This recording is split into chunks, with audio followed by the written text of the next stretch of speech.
Introduction. Teacher, here are sweets for the new car we just bought. Congratulations, Sanjay. Thank you for the sweets. So, you will now be traveling to school in your new car? Yes, teacher. My father will drop me to school every morning in the new car and then I will take the school bus home. Very good, Sanjay. We all travel every day to come to school. Some of us come by bus, some by the school bus, and some by their own cars.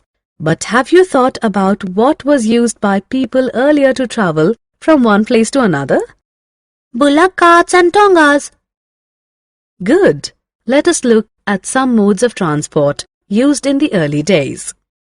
Children, in this lesson, we will learn about the various modes of transport and also about the measurement of distance along with the types of motions. Modes of transport.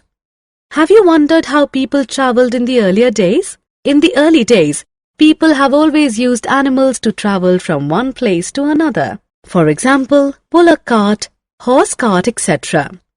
Can you imagine using a bullock cart to come to school every day now? Nowadays, we have progressed and we have learnt we can use fuel and natural resources to create better modes of transport. As you can see, hence we now have cars, buses, roads, railways, motorbikes, aeroplanes, ships, etc. to travel. Introduction to measurement. Do you know how people know how much have they travelled or how much is the length of a leg of a chair? This is done by using a term called measurement. Measurement means comparing an unknown quantity with a known quantity. The known fixed quantity is called as a unit. When you derive the results of this calculation, you get the measurement in two parts. One is a number and the other is the unit of the measurement. You can also calculate the distance of one place to another. For example, the distance from school to your house. Units of measurement. In the early days, units of measurements included the length of a foot, the distance of a step, and the width of a hand. However, these were difficult to maintain as the length of a foot would vary from person to person. To standardize the units, a metric system was put in place. This system is a standard unit of measurement, and the system of standard units of measurement used now is known as the International System of Units, or SI units. The SI unit of length is a meter. Each meter is divided into 100 equal divisions. These are called centimeters, or cm. Each centimeter has 10 equal divisions. These divisions are called millimeters, or mm. To measure distances, we use a term called kilometers, or km. Measuring length. For measuring the length of any object, we need to choose an appropriate device so as to get accurate results. For example, the measuring scale that a carpenter uses is different than the one that is used by a tailor. If these are interchanged, you can imagine the amount of confusion it will cause. Measuring length of curved line. To measure a curved line, the standard measuring tape will not be enough. You will have to use a different mechanism to arrive at the correct length of the curved line. To measure, you will use a thread along the line of the curve. You will use the thread from one end of the curved line to the other end by stretching the thread along the line. After you're done, straighten the thread and measure its length. You will know the length of the curved line accurately. Moving objects.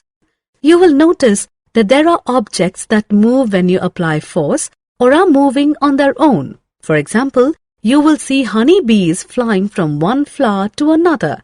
So also, you will notice that the blades of a fan move when electricity is applied. This is known as motion. It is defined as a change in the position of an object with time. Types of motions. As you know, motion is the change in position of an object with time. The change in its position can be determined through distance measurements. Let us look at the types of motions. Rectilinear motion. It is the type of motion in which objects move along a straight line. For example, march past of soldiers in a parade. Circular motion. It is the motion of an object that keeps a constant distance from a point. For example, hands of a clock. Periodic motion. It is the type of motion in which the object repeats its motion after some time. For example, motion of a child on a swing. Summary. Let us summarize what we have learnt. The modern modes of transport used. Measurement means comparing an unknown quantity with a known quantity. The known fixed quantity is called as a unit. In the early days, units of measurements included the length of a foot, the width of a hand, and the distance of a step. The system of standard units of measurement used now is known as the International System of Units, or SI units. For measuring the length of any object, we need to choose an appropriate device so as to get accurate results. Motion is defined as a change in the position of an object with time. There are three types of motions: rectilinear, periodic, and circular.